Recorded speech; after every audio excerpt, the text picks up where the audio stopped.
I was so upset, and that's the time I decided that I would never go so hard at something on my own, especially when I know that I can get help from someone else that knows it better. This is one of the lessons I learned in my 20s, and I'm going to be sharing the others with you in this video.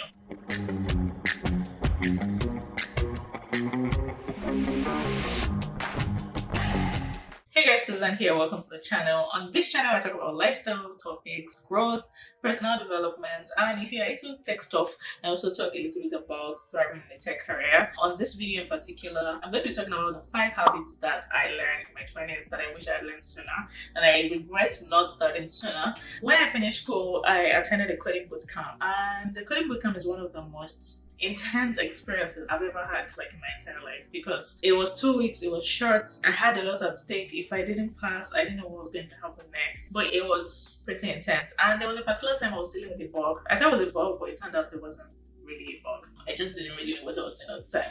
But I was dealing with this issue and I was at it for 5 to 6 hours. I kept going at it. I was making sure that I wouldn't ask anybody any question about it. And I got tired after 6 hours and I swallowed my pride and decided to go get some help.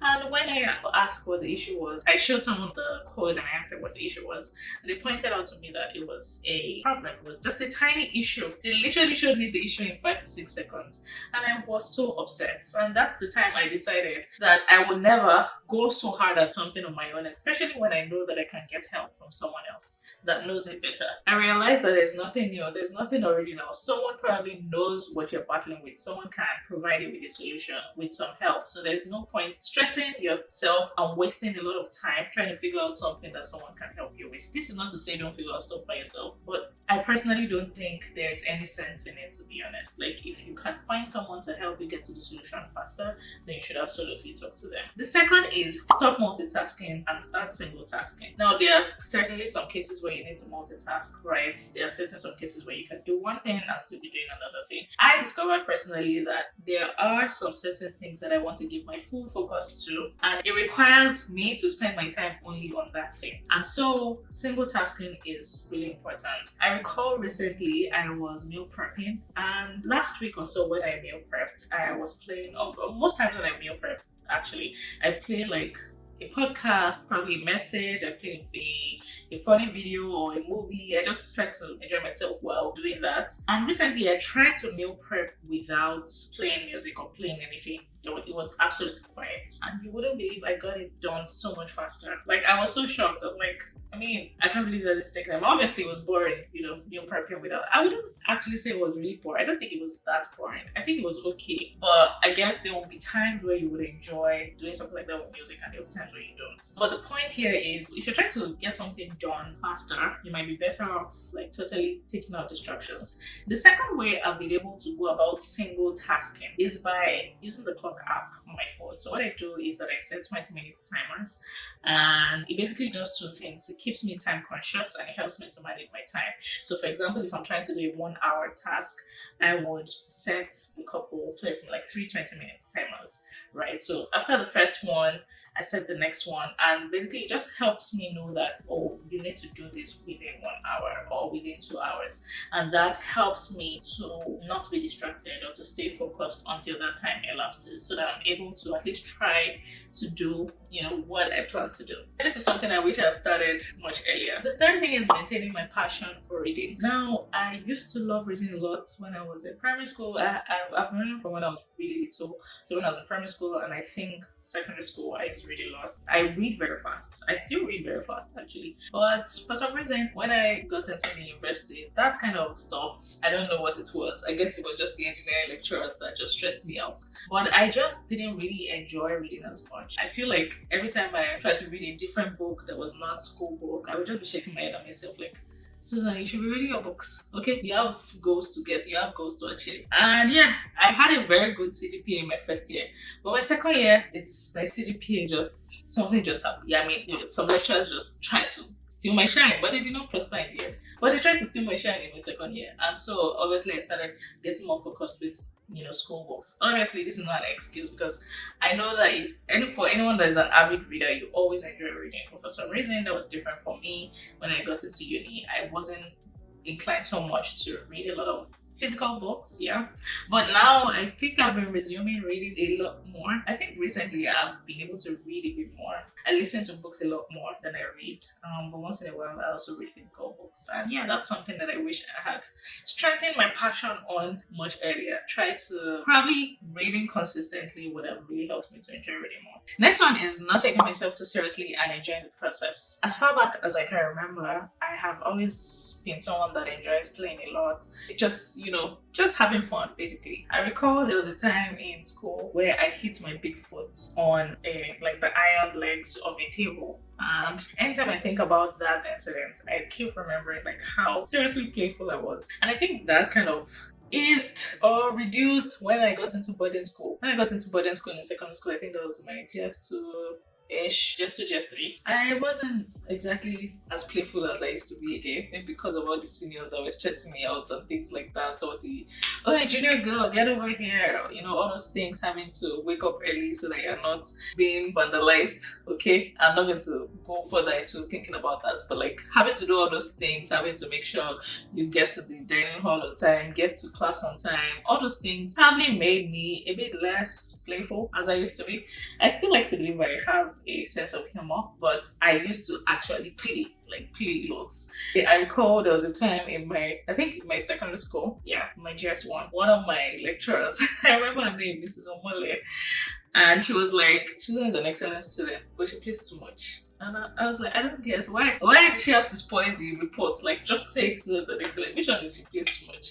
I don't think my parents took that so seriously or made a fuss out of it, but I can still remember that report very well. But I think in life, in general, I guess this is one habit I would have liked to keep. I still, don't get me wrong, I still play. I don't play as much as I used to when I was in primary school, obviously. But I feel like I'm the kind of person that takes things more seriously than playing. And moving forward, that's certainly something I would like to adjust, to enjoy the process. No matter how deeply serious it is, I certainly want to enjoy the process. I want to not be stressed out about failing anything. And I think that's something that anyone in their 20s should probably that's an outlook that anyone in their 20s, 30s, in life in general should have. Don't be stressed out about failing.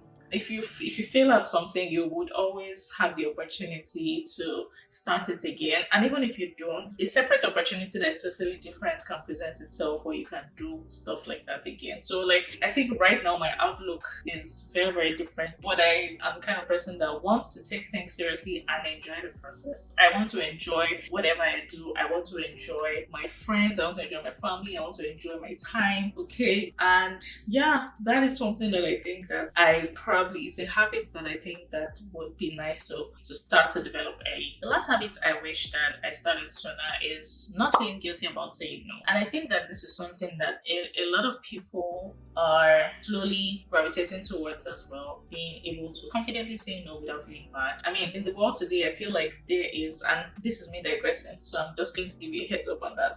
But in the world today, the reason why we're seeing a lot of anomalies and weird things happening is because some people are not taking no for an answer, and the people that should be saying no are not confident enough to say no and stick to saying no. And I think in our daily lives, in our normal, bringing back home. Now, there are certain reasons that you need to say no as an individual. If somebody is suggesting something to you and it does not tally with what you believe, or you are just not comfortable with it, you shouldn't be saying yes to something like that just to be in the person's good books. Because the more you do that, the more you are making yourself, building your resilience, or I don't even think it's resilience now. You're not building your ability to be able to stand your ground on stuff. So there are certain things that if they are not right, if they are not things that you believe, you should be able to say no to them. Okay, if something is coming up, maybe you can't make it to a friend's party or an event, for whatever reason. I mean, it doesn't have to be a valid reason, but people should be okay with hearing no. That's my point. I think that there are also times where, of course, you feel bad. Maybe you want to be there for someone, but you can't be there for a certain reason. Then obviously you would feel bad about having to say no in that kind of situation. But there are also situations where you should be okay saying no. It's fine. It's okay. Everyone will be fine if you say no. Okay, and I think that is certainly something that we should all, whatever age you are, 20s, 30s, 40s, 50s, you certainly should feel comfortable sometimes saying no, not feel guilty, not let the guilt of saying no weigh you down in any way. And yeah, that's the video. Thank you for watching. Please subscribe if you're yet to. Click on the post notification to get notified anytime I drop a video. I know this is not like subscriber count, but I got to 100k views this week, so I'm so excited about that. And thank you all for those of you that support my video, that come to watch, drop your comments. I really appreciate it. Thank you guys so much. I really, it means a lot to me. I promise. Like it means a whole lot to me that you take time out of your day to watch my video. Some of you comment, some of you like, some of you engage. That certainly means a lot to me. So I appreciate you for that, and please keep doing that. Please share this video with your friends as well that you think it would be helpful to. And thank you for watching my video again, and I will see you in the next one. Bye.